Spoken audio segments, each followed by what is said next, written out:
Alrighty, is Dr. Alma Arredondo here? Where is she at? Okay, there she is. Sorry, I can't see you. She's a little short there, so I didn't see her yet today.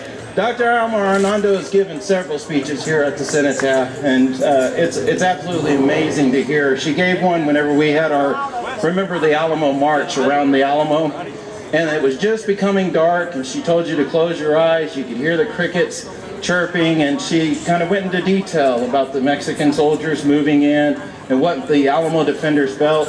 And it was absolutely moving, and so that's why we brought her out to speak again. So Miss Arredondo, please come on up.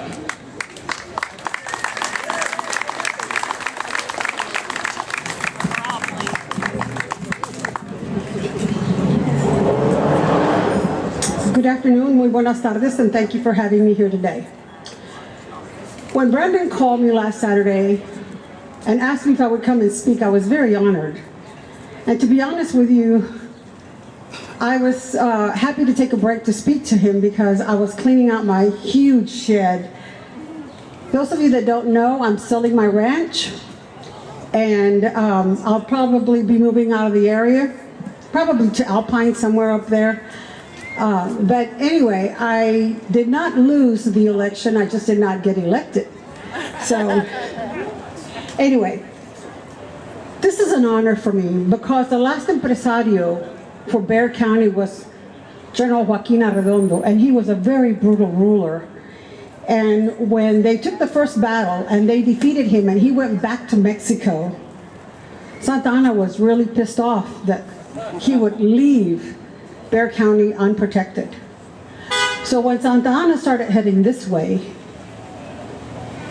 he was stopping along the villages and picking up those boys and men that he could bring to help defeat the Texans, the Tejanos, and those that were here fighting. And they were not necessarily fighting for independence. How many of you thought that they were fighting for independence?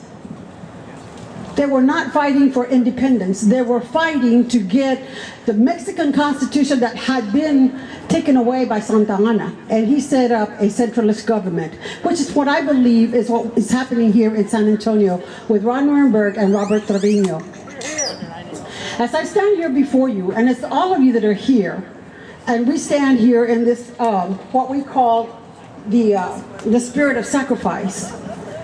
If you look around, I'm kind of disappointed that we don't have more people here to defend this. Because if you drive along the roads or the highways of Texas, you will see plenty of cenotaphs alongside every back road, every major highway. And somebody put that little cenotaph there to denote that a loved one died there. Well, I know some of us are not directly related to the people that died here, but it means freedom to us. And as I look around, look at everybody that's here. Ron Nuremberg considers many of us non-essential. All I see here is essential people. Central Texas.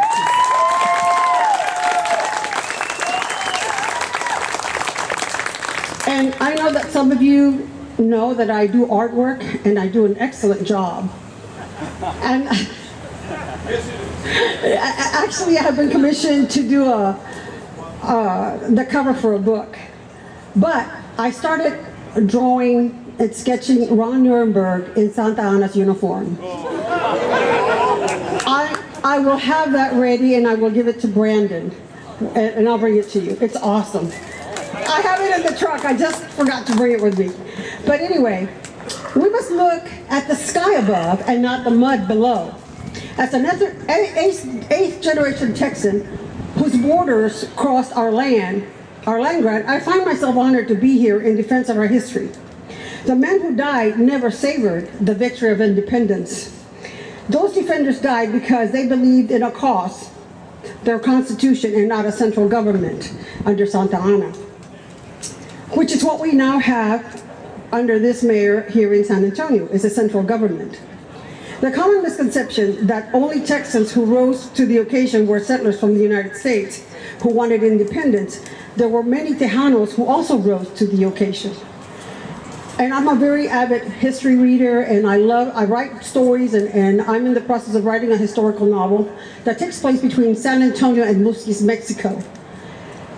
But those of you that don't know your history, there were many, many Tejanos, Mexican, that lived here in Texas,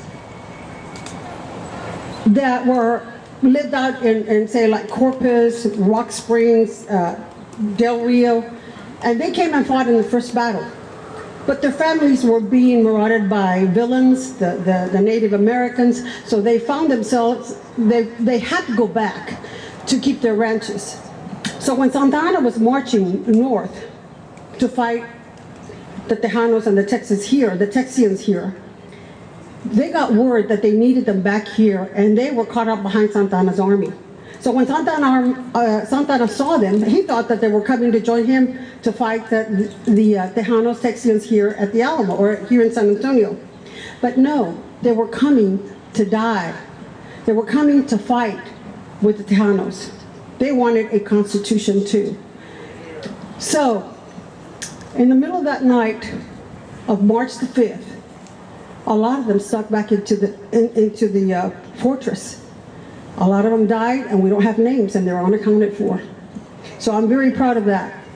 By the way, I do live on a land grant that was given to those that fought here at the Alamo, and I live on the Smith-Cadell Ranch, which is part of one of the land grants, again, that was deeded to them for fighting here. There were many Tejanos who rose to the occasion. Mexican nationals, they too crossed the line in the sand. They too fought bravely side by side with the Anglos. There were more who died than they are accounted for. Santa Anna went down in defeat 6 weeks later. We must fight for a blue sky above and not the mud below. As Santa Anna marched toward San Jacinto, he left a trail of death, devastation, and ruination. Tejano Texans became emboldened to fight for their fellow men in Texas. Some of you, if you don't know the history of Goliad, please go home and read it. It is sad, it's bone-chilling, and it'll make you cry.